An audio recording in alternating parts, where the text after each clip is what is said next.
Hola, buenas noches, ¿cómo están? Bueno, buenas noches para todos los que están escuchando en este momento.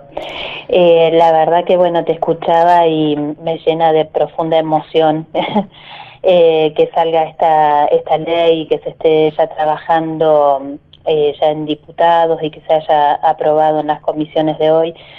Este es un proyecto, es un anhelo que tenemos con otros profesionales entendidos en la materia de hace mucho tiempo, no es de ahora, ¿no?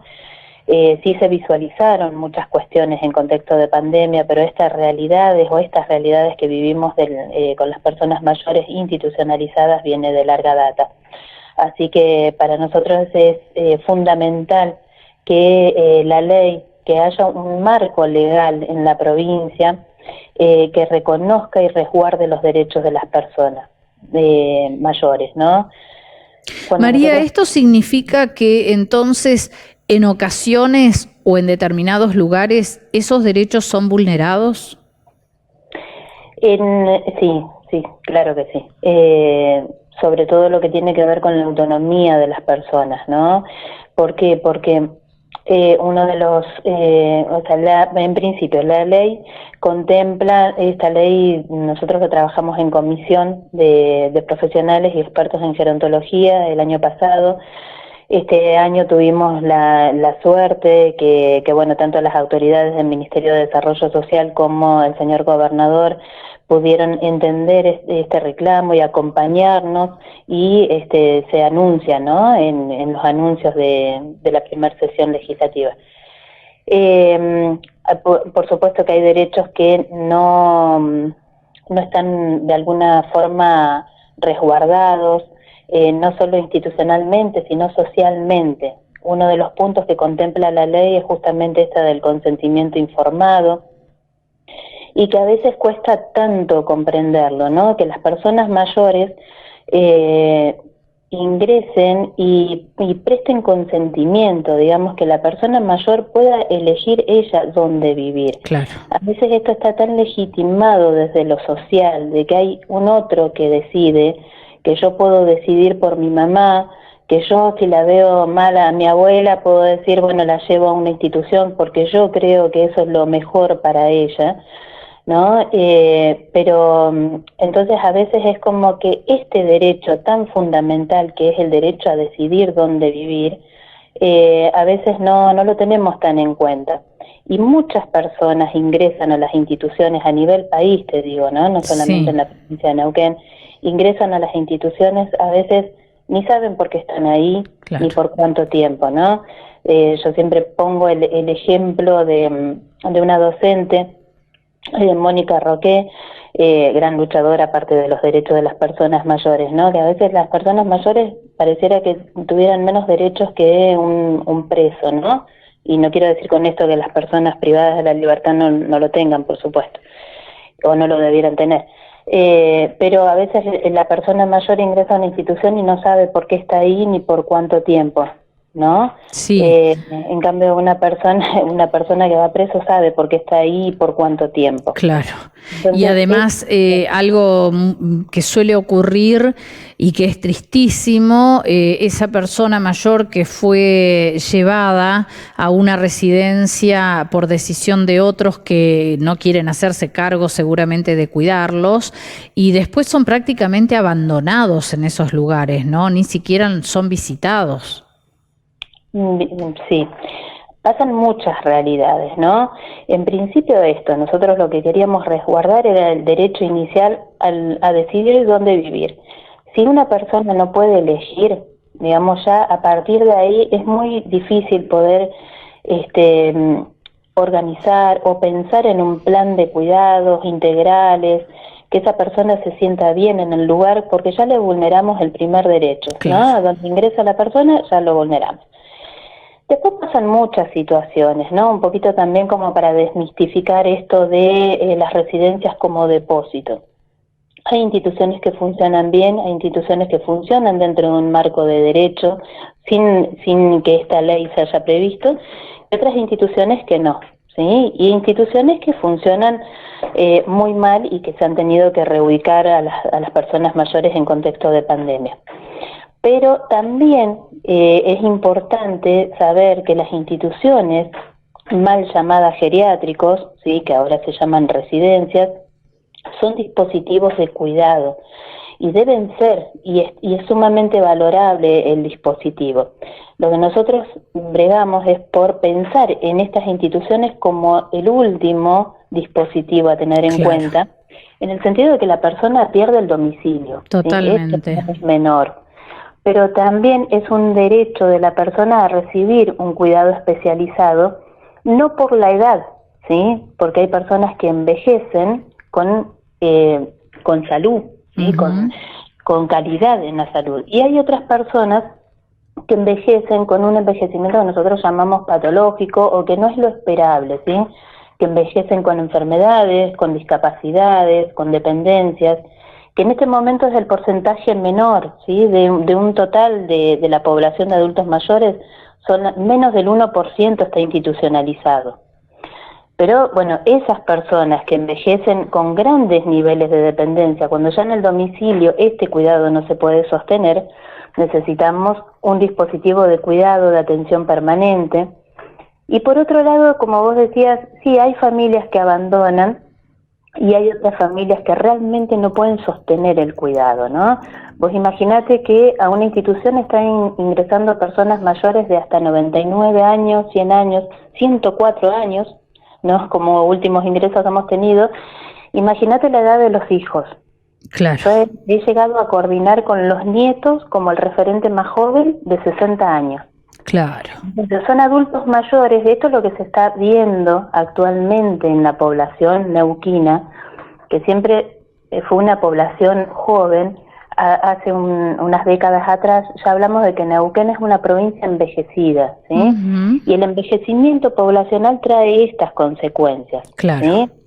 No es un problema, no veamos a la vejez como un problema, pero sí como nuevos desafíos. Bien. Y por eso justamente la necesidad de legislar con una legislación, con una ley moderna, ¿sí?, que contemple estos derechos. Correcto. Entonces, bueno, no se pensaba, bueno, ahora se tiene que pensar, ¿sí? Bien. Antes había una mirada de la vejez paternalista, de un modelo tutelar, pero bueno, con los años el Código Civil cambió, aparecen nuevas leyes que ya no son tan nuevas, como la Ley de Salud Mental, un montón de normativas que contemplan y protegen los derechos de las personas mayores, de las personas, y las personas mayores no pueden quedar por fuera de esto. Perfecto. María, ¿cuántas residencias, cuántas personas habitan en estas residencias, si es que tenemos a mano alguna estadística? Me refiero a la provincia, ¿no?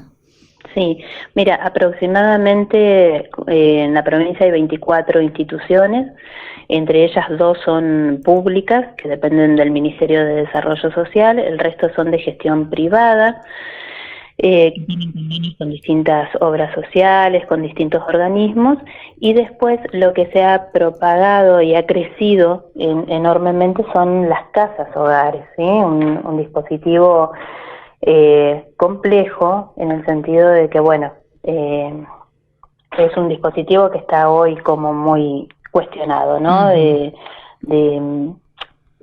Que no se requiere las mismas condiciones o no tiene las mismas condiciones de habilitación que una residencia, por ejemplo, contar con un equipo técnico, contar con un montón de cuestiones desde lo legal, desde la infraestructura, que no hayan barreras arquitectónicas, todo esto que se le exige a una residencia, al dispositivo de casa-hogar no, Entonces, nos encontramos con algunas situaciones que a veces ponen en riesgo a la población, ¿no? Bien, bueno, entendemos más entonces ahora sobre la necesidad de contar con esta ley. Uno a veces desde el sentido común supone que hay derechos que no pueden ser vulnerados y que naturalmente se tienen que proteger, pero bueno, evidentemente, como decías María, hay algunos lugares que funcionan muy bien, otros más o menos y otros que realmente son lamentables, ¿no? Entonces, bueno, para ordenar de alguna manera este funcionamiento, bienvenida sea la ley entonces. Sí, y exactamente, como decía, ¿no? Hay lugares que funcionan bien, otros más o menos y otros muy mal. Para que esto no quede bajo la voluntad ¿sí? de nadie ni de ninguna institución, hay que regularizar. Claro. Hay que legislar. No puede quedar en la voluntad del que quiere funcionar bien y tiene una imagen de la vejez en un marco de derechos a otro que no le importa o no lo puede ver, ¿no? O que instituciones que realmente cuando ingresa una persona se hace toda una evaluación y otras no hacen nada, o se contempla un plan integral de cuidados con buena calidad en la salud y otros que no, eso no puede quedar en la voluntad, ¿no? Entonces, perfecto. puede quedar en mí, que soy trabajadora social y digo, y hago las cosas bien, pero capaz que un día las dejo de hacer, claro. ¿no? Entonces, Está bien. La ley que contemple y que a mí me exija como profesional dentro de una institución lo que tengo que hacer en resguardo de la población. Claro, y esto también va a posibilitar algún tipo de sanción en caso de corresponder, seguramente. Bueno, María, es muy interesante. Vamos a seguir atentamente el desarrollo del tratamiento de este proyecto hasta que se convierta en ley y entonces allí, bueno, podamos comenzar a hablar también de la aplicación. Seguramente va a tener una reglamentación y va a llevar un tiempito más en ponerla en práctica, pero es un gran avance entonces. Es un enorme avance para la provincia, justamente por todos estos cambios, por el envejecimiento poblacional, por la calidad de vida de nuestros viejos en la provincia, y siempre no en protección de los derechos. Creo que esta es una ley que aparte, comparándola con las leyes que existen en otras provincias, es realmente de avanzada, con un modelo de atención integral centrado en la persona. Se ha pensado mucho en esta ley y es fundamental. La verdad que en contexto de pandemia hemos visto enormemente vulnerados los derechos de las personas mayores, terriblemente. Bien. Algo que además nos apena, ¿no? Cuando nos enteramos de que ocurren estas cosas. Totalmente, y legitimado por toda la sociedad, ¿no? Nos incluimos. A veces esta mirada prejuiciosa de que el viejo no puede decidir, que las personas mayores se van a demenciar, que no entienden, que no saben, ¿no? Hace que sostengamos a veces estas cuestiones de malos tratos, de conductas negligentes, de faltas de cuidado integrales. Así que bueno, creo que la ley viene a poner un poquito de luz en todas estas situaciones que vamos viviendo diariamente. Muy bien. María, le agradecemos muchísimo como siempre, un placer charlar con usted. Bueno, gracias a ustedes, un placer igualmente. Gracias. María Parientes, trabajadora social, gerontóloga, y bueno, nos dio con lujo de detalles, ¿no?, la justificación de por qué es tan importante este proyecto de ley que se está tratando en la legislatura neuquina.